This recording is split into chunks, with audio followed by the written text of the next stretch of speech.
Welcome to BVS Pragati channel. In this session, let's have a look at various MESFET switch configurations to design broadband SPST switch. The simplest configuration, as we have already seen, is a single gate MESFET wherein the resistance between the channel, that is resistance between S and D, that is source and drain, is controlled by applying a bias to gate only. So you are not applying any bias to source and drain. That's how it doesn't consume any power. Now the MESFET is operated in saturation mode and in pinch off mode. In saturation mode, it acts like a it is on, and in the pinch off mode it is turned off. Okay. Now what is limiting the bandwidth? The bandwidth is always limited by the off-state capacitance existing between D and S. And what is that capacitance? It is equal to CDS plus CGS by 2. And we assume that the gate is connected to effective RF open circuit. Now, is this configuration sufficient enough? No. So now let's have a look at the other configuration. In this configuration, it is a series shunt configuration. What we do? We have a series MESFET which is cascaded along with a shunt mounted FET. So if you want to turn this SPST switch on, the series FET should be turned on and the shunt FET should be turned off. And if you want to turn this SPST switch off, the series FET should be off and the shunt FET should be on. Now let's say it is in the on state. Okay. In the on state, what happens? This is turned on and this is turned off. The shunt mounted FET is a reflective structure in its off state, and it can be combined with the series device to provide broadband high isolation switch with low input VSWR.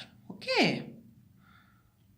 Now the shunt FET provides good isolation in its on state. How does it do? Let's have a look at it. Now first let's say that the SPST switch is turned on. Okay.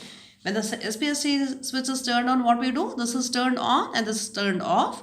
So the off state shunt FET is represented by CDS in parallel with RDS. This is small, so it is basically a capacitor. So this capacitor, in addition of series inductors, can be used to form an artificial 50 ohm transmission line. So that is how we can gain advantage of providing good matching at the input and output and have better VSWR. Now if you want to turn off the SPST switch, the series FET should be turned off and the shunt FET should be turned on. Okay.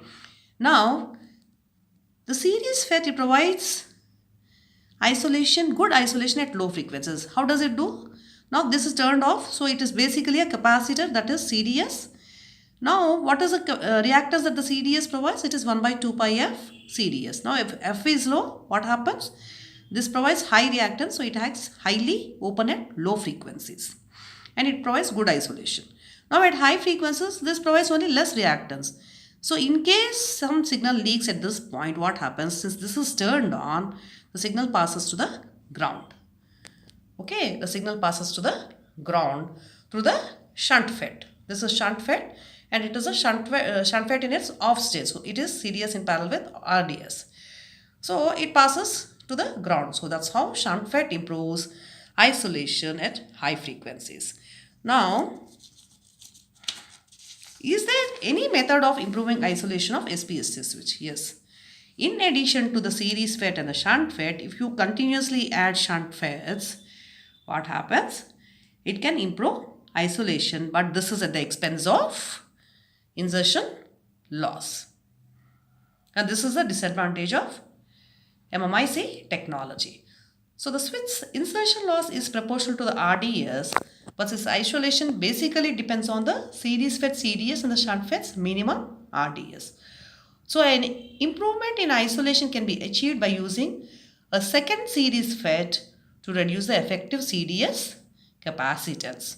So that's how you can design the SPST switch for broadband condition.